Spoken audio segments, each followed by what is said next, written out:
Hi everybody, welcome to Spirituality with Dawnkey. I'm Dawnkey, Kathleen Byram. I would like to talk to you today about stepping up. In the last episode about mental health, number 4, I told about the little donkey that got caught in the well. And I want to read that to you now about the little donkey, the story.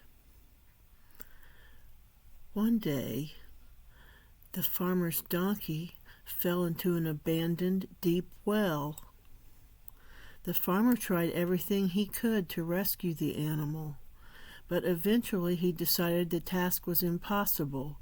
The donkey was old, and the well was dry and needed to be filled anyway. The farmer asked his neighbors to help him fill the well, essentially deciding to bury the donkey to put it out of its misery. They began shoveling dirt into the well. At first the donkey cried out in terror, but then it grew quiet. When the farmer finally looked down into the well, he was astonished. With every shovelful of dirt that landed on the donkey's back, the animal would shake it off and step up onto the rising pile. The very thing intended to bury the donkey actually became the tool that helped it climb out. Eventually, the donkey stepped right over the edge of the well and trotted to safety. That's what we donkeys do when we get in trouble. We step up. I haven't always been good at stepping up. I've kind of put my head down in the sand like an ostrich. I know ostriches don't really do that. It's just an expression. Anyway, I want to talk a little bit freestyle about, or free association maybe is what I'm trying to say, about the step-up phenomenon. When have I stepped up and kept climbing? I'm thinking that the slow process of trudging forward and not giving up was stepping up for me.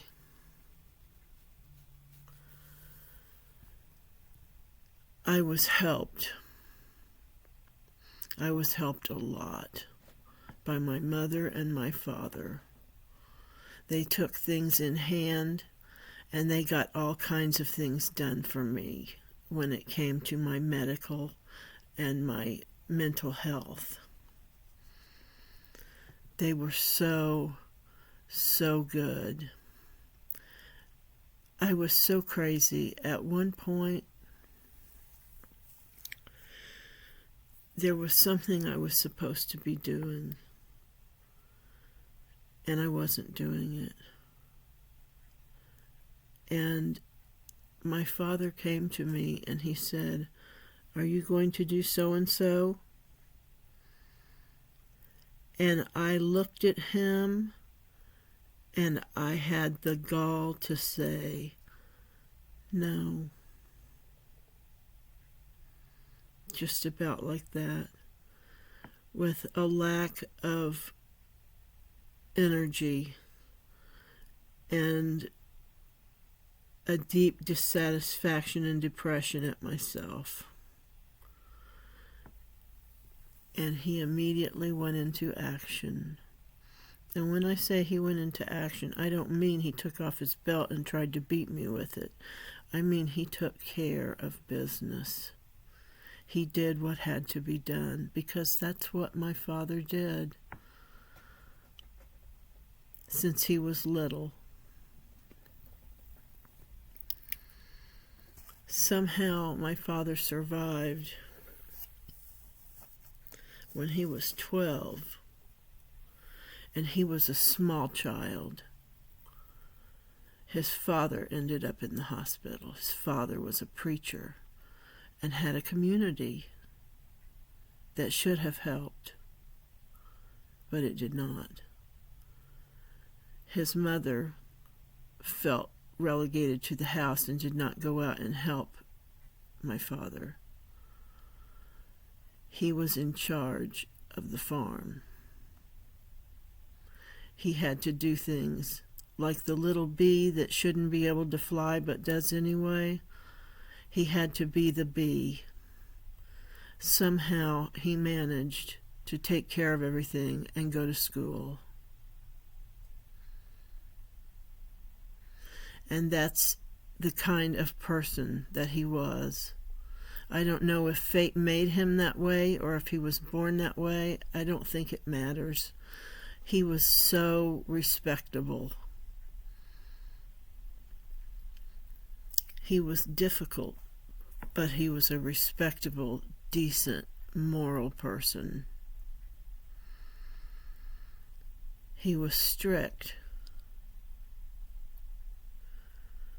He did things right, and he did them right away.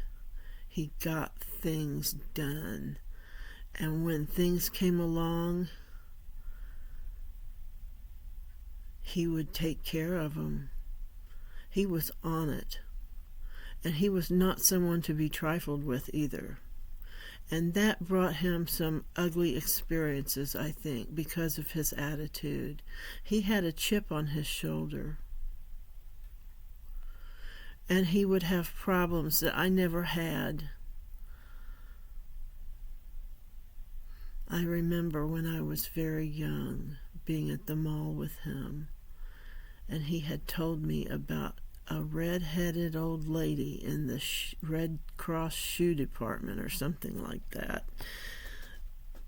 had been nasty to him. And so when we walked by the store together, we both went toward the store. And I thought, it didn't take me long to realize people were nasty to him because he had a chip on his shoulder. Now I'm just talking about my dad, and I wanting to be talking about stepping up. I didn't have to step up. My father and my mother, and now my partner, take care of things. But I'm having to step up because there are things I'm supposed to be doing, and I'm ostriching. Right now things are bad. I'm having, the only time I get a kind of relief feeling is at night, between 12 and 6. That's when I'm up. That's when I'm making videos. That's when nobody can call and scream at me or fuss at me or tell me things that I don't want to hear or worry me. It's my free time and it's safe. But people aren't awake and I can't talk to them, and that's kind of a bummer. I wish I could have a show in the middle of the night, one of those live LinkedIn shows with the chat attached. I wish I could do that at like 3 in the morning. That would be great. Well, I think I've babbled enough now. It's going on 9 minutes. And I just wanted to reiterate the story of the stepping up of the donkey, of getting out of your situation. Don't let it pile up on you. See, that's what I've always done in my life. I let things pile up on me, come down, I panic, I don't do what I'm supposed to be doing. I don't step up. But I'm learning. Because that's what a donkey, D-A-W-N-K-E-Y, should do. Thank you for listening. This has been Spirituality with Dawnkey, and I am the author of Conversations with Dawnkey, A Bipolar Journey. It's available at Amazon for between around $4 and $9 generally, but it lists at $23.99. It's also available for the full price, usually at Walmart or Barnes & Noble online.